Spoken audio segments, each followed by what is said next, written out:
Hey everybody, it's Serafina Scapicchio.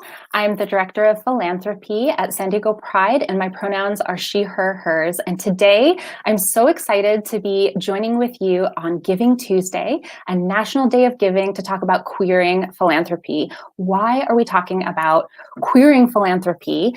Well, because we know from some of the work of LGBT funders in New York City, they do a report every year talking about the ways that people give back to the LGBT community, that there's a great disparity in giving to LGBT organizations. In fact, their last funding report told us that only 28 cents of every $100 given by US charitable foundations went back to LGBT serving organizations. That's not 28 cents out of every dollar, that's 28 cents out of every $100. And it's even worse when you're talking about trans serving orgs. Only 3 cents goes back to our trans serving sibling orgs. So listen, we know we can do better. And not only that, we're talking about it today because we are already doing better. Philanthropy is a queer value. Our LGBT community has a very long history of just getting in there and taking care of each other and getting what needs to be done. And some of the folks that we're going to be talking to today are an excellent example of that. They are grassroots organizers doing amazing coalition work in the community. They haven't stopped during COVID. They continue their organizing virtually. They're doing meetings, special events, workshops, trainings, and they're doing it focused on people living with disabilities, people of color, and women. And those are some of the people who have been just most directly impacted by COVID-19, right? So we want to support that work. We want to celebrate that work. And most of all, we want to highlight them. So enough of me talking. Let's bring some of them out today. We are focusing on 4 different coalitions, and the very first one is our Latinx Coalition. So I'm going to be talking today to Jerry and Addie. So I'm excited to welcome them both up to the stage. Hey Addie, hey Jer. Hi, Hello. hola. Hola, how are you guys doing? Very good. Yeah, excellent. Well, I'm so excited to tell people and share with what you've been doing. Addie, tell a little bit. So if people aren't familiar with the Latinx Coalition, tell folks what it's about. So the short version of what we do is we help bring folks together through networking, public service, and advocacy. And we really, as a grassroots coalition, want to work on strengthening our community and building, resources around like cultural, health equity, economic power, political, and civic. And most importantly, just be a network of support and creating welcoming spaces and having that representation within our intersections and the LGBTQ community. So I love it. Yes. And you're doing a beautiful job. You're doing a gorgeous, gorgeous job. So thank you for doing that because it's so needed right now. And so Jerry, you are part of the coalition. And Addie, you have been co-chair for 2 years. Jerry, give me an example of what's been going on during this pandemic, because you all have not stopped your work, right? We've been going strong way before this. Every time I turn around, there's a new event. So talk to me about what's been going on virtually. Well, what haven't we been doing? Just kidding. We have not been getting together physically, right? Right. But we have had fundraisers. We did like a really fabulous talent show, which was super fun. We've had dinner nights, game nights, and just things that bring us together, right? Virtually, of course, and we're not able to see each other or be in physical spaces. But it really is about getting all of us together. We also do a lot of just like learning talks. So we will have a topic for discussion and we'll kind of get into it. And Adi's going to follow up a little bit later about that specifically. But it really is about making sure that we feel like we have our community still, even though we might be miles and miles apart from each other. And that is so important, right? Because we're all feeling so isolated. And some of us are, during this pandemic, living with folks who might not be supportive of our, our sexual orientation, our gender expression. So it's really, our community center has been closed doing only emergency services. So this is like key work. So thank you, both of you, for doing this work. I think it's incredibly important. Now, I know we have like some of our other questions lined up, but I wanted to ask, if people want to get involved, how can they find you? Well, definitely. Oh, sorry. No, go ahead, Jerry. You do the social media. Well, exactly. Well, for sure, you can find us on Instagram, and I love to throw things on there. I just started, so it might get a little rough, but it's definitely super fun. So it's the SD Latinx Coalition. So that's our handle. You can also find us on Facebook with Adi has taken care of that this morning, right? Okay. Very good. Very good. Okay. So people are going to check you can out. Also email us, by the way, for those that still believe in email and want to email us at latinx@sandiegopride.org. But certainly social media, you'll find more information about us if you just want to check us out. Okay, very good. And so for the non-Latinx audience members checking this out, what would they be surprised to learn about Latinx folks and some of the needs in the community? I think one of the things that came up recently with what has happened this year in so many different ways, not just with the pandemic, but social justice, at the forefront, and just really questioning some of like the work that we've been doing. I think not questioning the work that we've been doing, but questioning if we're hitting it right, if we're doing it right, are we providing the support? And I think that's important to be transparent about, because like we talk about racist practices and anti-racism, and we people assume as a coalition, when you're doing the work on the ground and involved in social justice, you just kind of have a handle on it. But one thing that was surprising, I think, and that we wanted to be really transparent about, was that we had our own internal work to do, that we wanted to have discussions about what racism looks within our Latinx community. What does that look like? How prevalent is it? Which is very prevalent. And how do we kind of continue with those conversations and facilitate those conversations to be able to be honest and in a trusting environment that we can support each other, right? So what has happened recently with the coalition is we have regular whiteness and Latinidad conversations about what that looks like within our community, within our cultural community, within our LGBT Latinx intersections, and even within our coalition, and how we want to move forward with that to be able to do more of that work and be responsive to the community needs. So we have taken a very internal approach and having those important conversations to build the foundation to have a good kind of framework to be able to push that externally and do more work outwardly.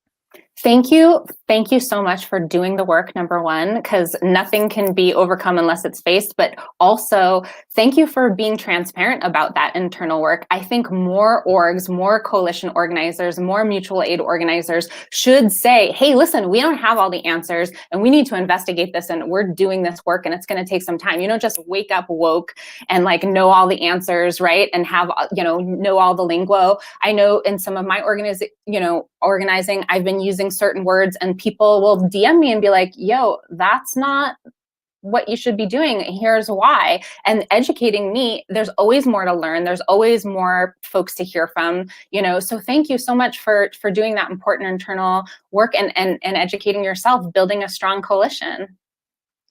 We're happy to do it, and we are excited to just do more of that and bring our community together to make sure that we are being mindful about meeting all the needs and being conscientious, and also continuing just to be that support. I mean, really for us, it's about community and being there for the folks that want to join. But we have so many wonderful resources within this coalition. I think that's the other thing, the diversity within the coalition and the folks that are just joining in the conversations and doing this work is just so heartwarming, and it's so fantastic to be able to bring folks together with just us wanting to do good, right? Just doing this good work. Well, I've seen it, and I'm so, we feel so lucky to have you. I know some of you have even done fundraisers for other coalitions. You did a fundraiser for, is it Casa Acois? Yes, right? we had almost a year ago, we had a migrant posada where we did a fundraiser. We had a big party back when we could have like in-person gatherings, and we raised and we've done it throughout the year. We did it a couple times throughout the year, but that was our biggest fundraiser to help our migrant shelter brothers and sisters on the other side of the border, our siblings that really are have been very impacted and need all the support that they can get. So that's the other thing I think that might be surprising about Latinx is we are a bilingual, bicultural, binational space, and we make sure that we provide that space to be able to facilitate all the conversations. We have, most of our members are bilingual, or we have folks that are always being mindful of that and doing servicios en español and looking at what's affecting us in this border region, right? And on the other side of the border, so looking beyond our city. It's so important, right? We're literally 20 minutes away from another whole country. So we've got to consider ourselves a border community, as you say. So tell me, you already got me excited about raising funds for Latinx Coalition, but what are folks, if they're giving today, what are they paying for? What kind of things are you planning to do with these funds today? So we definitely want to continue our community cultural events, so that a lot of that was going to be to bring folks together to provide that support and to just celebrate our cultura, right, and who we are.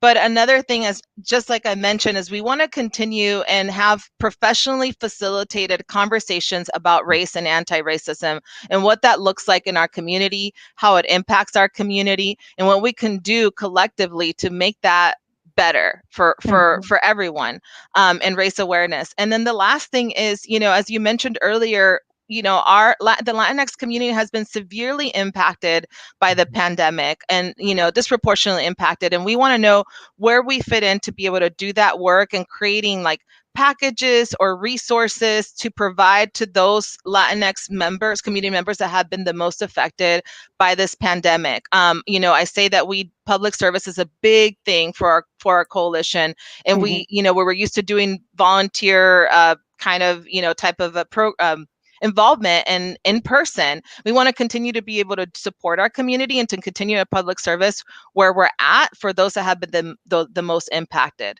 I love that. Thank you so much for that. It sounds like a great use of funds. I hope we raise it all today. I know we are going to be doing some distribution in December. So if Latinx Coalition wants to help San Diego Pride with some of that, those distributions of groceries, please let us know, because we'd love to have it. I hope that everybody, gives a little today if they can. And if you cannot give, remember that philanthropy is time, talent, and treasure at Pride. So they can help by volunteering with you, right? Later in the year. Absolutely, anytime. And I have to say, we have such dedicated members that our member here, Jerry, is his birthday today. So Shut up, Jerry! Why did you not say it's your birthday? It was so important. This was so important for him to be here. So I want to say that just says so much about the dedication of our members and how we all support one another. Oh my gosh, Jerry, thank you so much for being here and continuing this work. We adore you. Thank you so, so much. Oh, I love to be here. And honestly, it's so, so fantastic. If you're just even thinking about, hey, maybe this coalition sounds kind of fun, reach out to us, send us a message, like a post, comment on something, and join us. We're so much fun. It's going to be a blast. Awesome. Wonderful.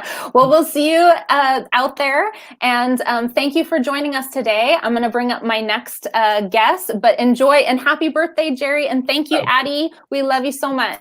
Gracias. Goodbye. Bye. Okay, so next up is going to be our SheFest committee. So I have Rosie and Stacy. They're both part of this year's planning committee.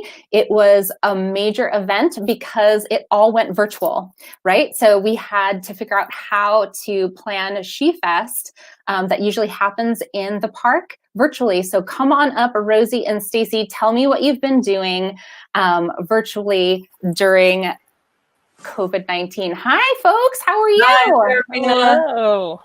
Welcome. thank you. Thanks for having us. Oh my gosh, I know y'all have been busy because I'm on the committee email chain and it is just event. We had a tea, you had a Friendsgiving, there was some bracelet making happening. And so tell me, before we get into the meat and potatoes, what is SheFest providing to the community? Because it's not just one day out of the year anymore, right? It's all year long. Yeah, Rosie, do you want to take that or you want me to? Go ahead. Okay, I'll get us started and then you can Sure. kick us off as well. So SheFest has the, our committee has the absolute honor and privilege of creating space for LGBTQ women, non-binary, and trans folks. And within that space, we usually focus on kind of like social engagement. And then we also work on like community connections and also like enrichment and educational opportunities. We also have the absolute delight of highlighting and celebrating the very amazing things that LGBTQ women, non-binary, and trans folks are doing, both as like artists, as entrepreneurs, as small business owners. So yeah, we have a really awesome just task at hand.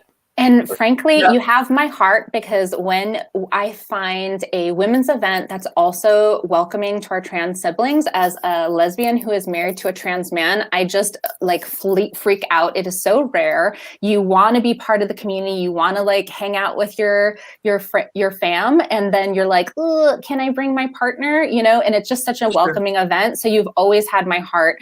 This event has always been so welcoming to TJ. We love to like go out and hang out on the lawn, or this year virtually we had a really fun day watching along. So thank you for making that space that's so rare and so important. Yeah, and Serafina, as you said, we're known for the SheFest, the live event that we do that actually kicks off Pride the weekend before Pride. And as you said, we had to pivot to a virtual SheFest this year, which was an interesting challenge for a lot of us because, many of us really, it's just like working from home. A lot of people hadn't done it before and had to really learn how to do this and learn the technology. But, also in terms of inclusivity, that was one of the things that I thought was, from a personal perspective, so, really appealing to me to work on the committee, is how inclusive it was when I went to my first live SheFest event and saw, a very huge diversity in women and queer folk who were welcomed there. Yeah. And I must say those organizing meetings are a blast. So if people want to get involved, right? Today we're talking about giving to SheFest, making it happen, making sure those year-round events happen. But if they want to get involved, how can they find you? Where do they go to find out about SheFest? We are all over the social media channels. So at Instagram, we're at SD SheFest. We're also on Facebook, so you can look up SheFest San Diego on Facebook. I think that there's a handle SD SheFest on Facebook as well. We have I'm actually on the social media committee, a very active social media team that does whatever we can to, blast out both what SheFest is doing, but also, what our community is doing as well. Yeah, so that's a good point, because one of the things I see you doing during this pandemic is not only, doing your own programming, but sort of creating a community in social media and like, being a space where you can tell people about what's going out, in other organizing groups. So you've sort of been, a sounding board, if you will. Is that a correct summation of what you've been doing? Yeah, if you want to go old school, you can think of us as like the old school community bulletin where you could come and like peg your flyer about what's going on As in a your lesbian, community. I love a bulletin board. So yes, I will take that. Yes, let's do that. Yes, and so that's what we're doing. And honestly, it's been so important. I think more important now than ever, given that we are all having to socially distance and trying to figure out what does connection look like. And so social media has become even more important to us. And we love being able to just interact with folks and highlight them through our platform. Yeah. So what kind of things have you been doing during the pandemic? I know there's a blanket drive. I just want to give shout out to Flavia because they are organizing the SheFest blanket drive for Alpha Project. And I think the pickup spot is going to be at Gossip Grill. So our favorite place. Yes. I love you can't do a SheFest segment without a Gossip Grill shout out. Yes. But what else has been going on? Yeah. So, as we talked about before, we had to pivot to being virtual. And leading up to the virtual SheFest, we had a number of workshops and online events. We did what we call the Quarantine Comedy Hour. Yes. Actually, not just local comedians, but a couple of national comedians as well pop in and basically do a set, very similar to what we're doing right here. Basically, it looks kind of like Zoom. It's interactive, it's almost more personal than seeing a comedian on stage. So we did that. That was super fun.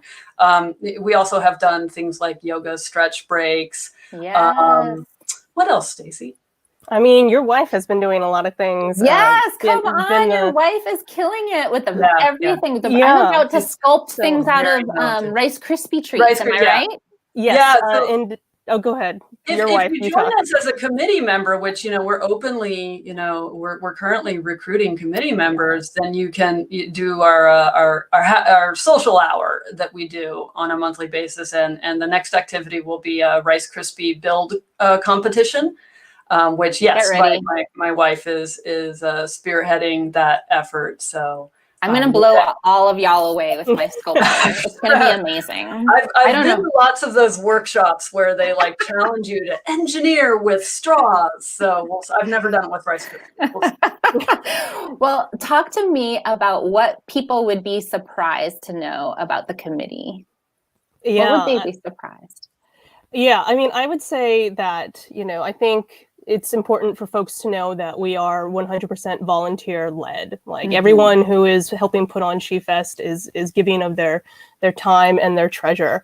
And I think we try and make our events and our gatherings look fun and painless, but I got to tell you, I think folks might be surprised by how much work goes into it. There are midnight email exchanges, there are meetings upon meetings, and it's really amazing to find a committee of like-minded folks who don't mind doing that, who are dedicated and want to make sure that we're providing for our community, and so they'll do it. We're doing the late night hours, we're going out and just it's a beautiful thing, Stacey. It really is to see y'all working together so well. And I think I was surprised you have some youth on your committee that are killing it. They're doing great stuff and participating, just as you said, with late nights, volunteering, moderating virtual sessions. So thank you for making that space and being the example in our community. So talk to me. We're raising funds today. We're trying to hit a goal here. We've got a match from Tito's Handmade Vodka. What are y'all gonna do with those funds when we hit that match? Because I know we're gonna hit it. So what's SheFest gonna do with that? Rosie, do you want to talk or do you want me to? A lot of it, is we are a big thing for SheFest right now is that we're really switching to year-round programming. I think that, having to pivot to do this virtual event this year for Pride really made a lot of us think, well, why aren't we just doing this year-round anyway? And so in order to do that, we have to have the funding for the technology while we're still virtual. The festival, when we're able to meet safely in person, the festival obviously takes, funds to put on. You know, we need the technology investment. We need to be able to, we want to fairly, you know, provide funding for the people who help us with these efforts, the people who put on workshops, the performers, artists, Yep. etc. You get your artist stipends. Yep. And I love that. I love paying these artists who come in and perform for our community. I love, you know, helping these workshop facilitators get paid. I really believe in paying our queer ASL interpreters like Darren for their time and energy and expertise. So, so good on ya. I love this. What else? I think that's a great goal. So I hope people do donate today. Is there anything else you want to say about SheFest before we end our little talk today? I would tell folks, you know, if you are looking for ways to get engaged, if you just miss, you know, being in spaces with queer folks, like come check us out. We are a group that doesn't take ourselves too seriously, and we just love being in connection and community with one another. That's what we're here for. That's what we strive to provide. And we're just really excited to keep doing it. And we're really excited during a pandemic to be able to actually expand what we're doing. I think that's really amazing. And I'm so pumped for us to get started on that. Awesome. Let's do it. I'm in. Woohoo! Thank you so much. Thank you both for being here with us today. Happy Giving Tuesday. And thank you for all you do for the community. We so appreciate you. Thanks, Thank you for having us. Have a great day. Thanks. Bye. Bye. Okay, next up, two more of my faves. I've got Alex and Kevin from the QAPIMEDA Coalition. They have both been really active in QAPIMEDA, organizing, doing trainings. It's been endless during the pandemic, so I can't wait to bring them up and have them talk about their amazing work. Come on up, Alex and Kevin. Hi. Hey, Hi, Serafina. How are you? Good to see you. Happy Giving Tuesday. Happy Giving Tuesday. All right, let's talk about QAPIMEDA. Tell me, if one of you wants to take it, it's popcorn style.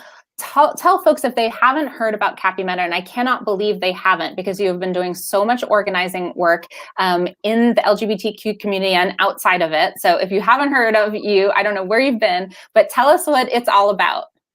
Yeah, they probably don't read the Union Tribune, but humble brag.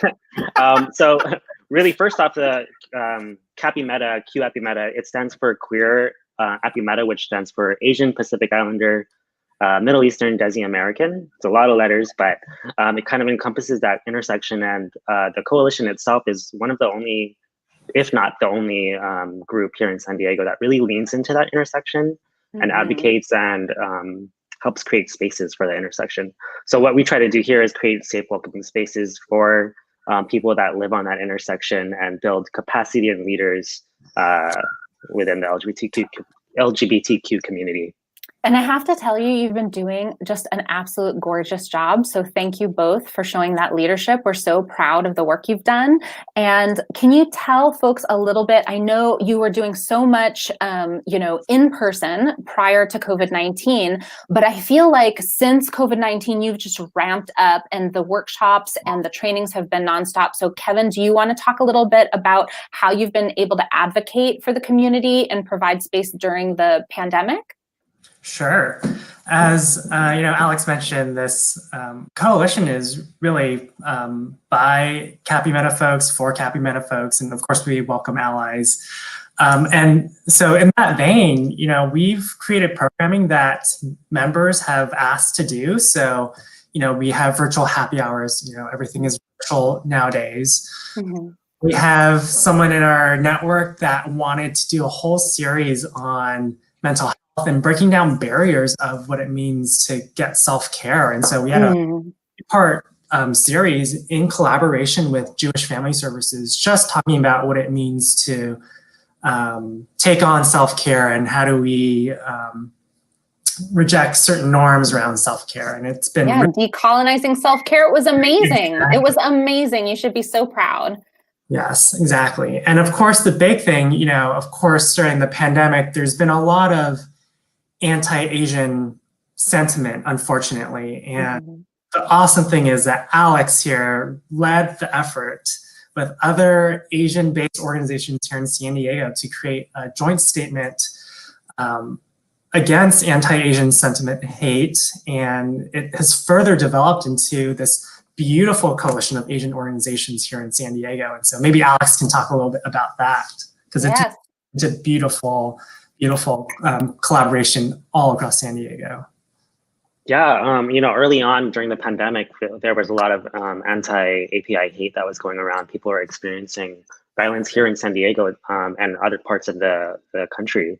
So, as a coalition, we talked about how do we support that, and how do we acknowledge it to make sure that people know where to go. And so we reached out to other API coalitions, API organizations in the region to sort of craft a joint statement. And there was PACARDS there, Asian Solidarity Collective, Taiwanese American professionals were there, helped. And so we really kind of, in the spirit of coalitions, built this coalition to send this statement to let people know that, one, it was not okay, and two, these are the resources that you can find to address that, or if you're experiencing it, where to go, and that there's this group of API organizations behind you. So it's really developed. Go ahead. How fabulous that a group of queer folks is the one who facilitated that. So well done. I mean, that is just fantastic. Yeah, and it's great. It's really developed into a lot of things. We've advocated for seats in human relations commissions, and advocated for, the group still meets, and we regularly meet to check in about what's going on locally in the API space. So it's nice to have that seat at the table, and many different tables, and from the human relations commissions to sort of checking in on each other and building a stronger API community locally.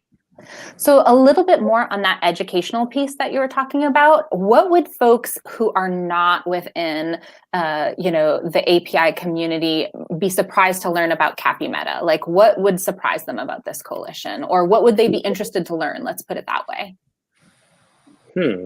Maybe what is the needs of what this, what are you offering here that people would be interested to know?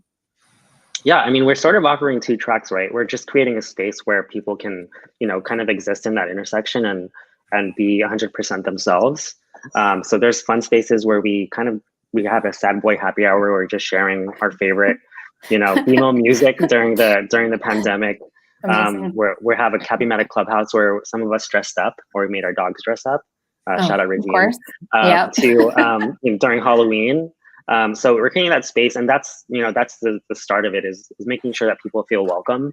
And from there, we've had people come in and talk about how they want to get more involved and help their community. And so we're just, what we do there is we lean on our other community partners like the Asian Solidarity Collective to really kind of address, anti-racism work, anti-Blackness within our own community, and what that looks like and how we can address that. Coming out groups, we've worked with PFLAGs, specifically an API PFLAG, to talk about how hard it is to come out in the API community. So sort of, starting on that place of creating a fun space where people can just be themselves, to turning those people into their own best advocates for change within the community. I love it. That is so important. And what are you planning to do? We're fundraising today. It's Giving Tuesday. We're encouraging people to support you. You already have my vote. I'd love to give you a donation. But for the folks wondering, what are they going to do with my funds today? What are you going to do with what's raised today? Short answer, I would say, is more programming. But the long answer is, we're going to remain virtual for a while. And so immediately ahead of us, we are excited to collaborate with the Asian Solidarity Collective, and we're organizing a whole series on addressing anti-Blackness and what we can do to combat anti-Blackness. And part of that programming will be focused on trying to increase accessibility. And I know you'll be talking with the accessibility group after this, and with accessible programming means more funds are needed. And, the past 2 years, both in the pandemic and before the pandemic, we had speakers and panel talks, and we definitely want to increase that. And when we'll be able to get together again, we would love to pick up on our programming that we have during the Pride Festival, which is our Asian night market. Oh, yes. Yeah, Can't just wait. a really fun space. And yeah, we want to create more spaces for our QAPIMED community members. I love it. Thank you so much. And thank you for keeping that intersectionality at the forefront. It's so amazing to hear each of our coalitions talking about, anti-Black racism, about keeping spaces accessible, beyond, your fight with your own community of bringing in more and more intersectionality. So thank you for that. It's leadership that we can all be really proud of. Yeah, and thank you to everyone who's donated or is going to donate, because we're still going to text you today and remind you to donate. So thank you for your support, because it's just going to build more space and opportunities for us to really lean into the work. Another thing that we're planning on doing when we can, and it's safe to do so, is have one of our founding members had an idea to do boba in Balboa Park named Balboa Park. And so we're really excited. It was tabled obviously because of the pandemic, but once we're able to do so, we're all gonna get a bunch of bubble tea and boba and just kind of hang out at the park, because why not? And so we're excited to do that when it's safe. Hey, with my sticker. I'll get you some boba. Thank you. Thank you. I appreciate it. Well, thank you so much for joining us both today. We so appreciate your time, and we appreciate your work, and keep it up. We are so proud. Yeah, and one last thing, if you want to get involved, you can email us at QAPIMEDA@scpride.org. You can follow us, it's QAPIMEDA, whatever platform you're using, Instagram or Facebook. So get involved, we'd love to have you, and we're looking forward to meeting people. Yes, more people involved. That's fantastic. Can't wait. Thank you so much. Thank you, Serafina. Yeah. Bye. Okay, and for the very last program that we're going to highlight is our accessibility team. Some of you folks may know that San Diego Pride has one of the most accessible programs in the country. The Pride celebration is very accessible to folks living with disabilities, and that is in short part because of the work of our accessibility team. It's a group of folks who are organizing to make sure we have ASL interpreters, we have wheelchair rentals, we have Braille maps available that folks have access to get through, that there's STEM stations for folks. They're really thought of everything. And not only are they doing that work here in San Diego, but they've been recognized for their work and have now started traveling across the US to do trainings at places like Creating Change and training other LGBT orgs how to make spaces accessible. So we're incredibly proud. And I do want to name check our co-chairs, Juan and Melissa, for the amazing work that they've done in the community. While they cannot be here today with us live, they have put together a video. So I want to bring that video up right now so they can speak on their own behalf about some of the incredible work that they've been able to do.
Juan Reynoso. I use he, him, his pronouns, and I'm the Community Outreach and Engagement Coordinator for San Diego Pride's Accessibility Department. The queer community is one that is beautifully diverse, one that pushes boundaries and extends across intersections. Intersectionality that exists and includes those with accessibility needs. Our motto and motivation behind the Accessibility Department at San Diego Pride is to continue to welcome and make spaces for those who have access and are fully included within our San Diego Pride events. As Melissa mentioned, San Diego Pride would not be what it is today had it not been for the valiant efforts of past and current activism here within our own community. I want to take a moment to highlight one person in particular who has been a catalyst in moving this department to do better and be better.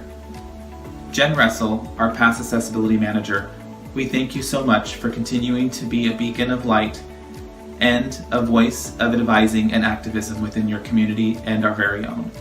Thank you for that. San Diego Pride provides the following accessibility services. For physical access, we provide wheelchair ramps at our festival and parade routes. For language access, we provide qualified American Sign Language interpreters on stage, stationed at our information booth and accessibility booth as well. For ADA compliance, we provide ADA portables, ADA entrance lanes, and complimentary tickets for ADA companions. For those with visual needs or our blind community, we provide human guides, large print and braille copies, as well as tactile maps.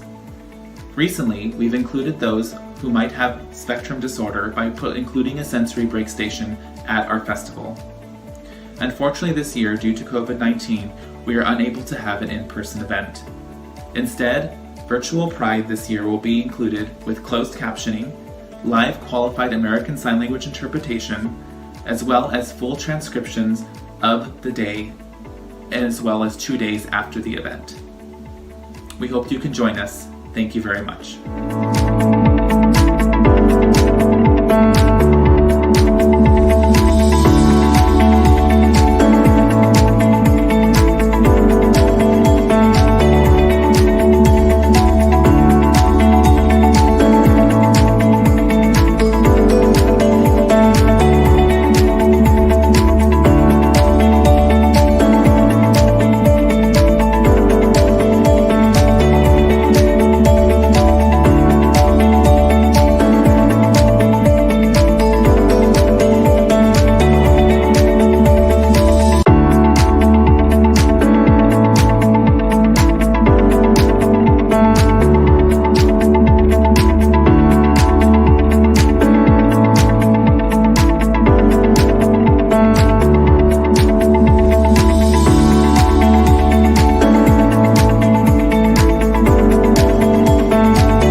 Well, that is inspiring work. So big thanks to Melissa and Juan for their leadership and the fact that even through the pandemic, they've continued to keep our virtual spaces accessible, even educating the folks at Pride, saying, hey, listen, we need to do this, we need to do that. So when you give a donation to the accessibility team, you're helping us pay queer interpreters for spaces, not just for Pride, but for other community events, and making this virtual programming that's happening more accessible to folks. So please do give to our accessibility team and help them provide that support that's so necessary.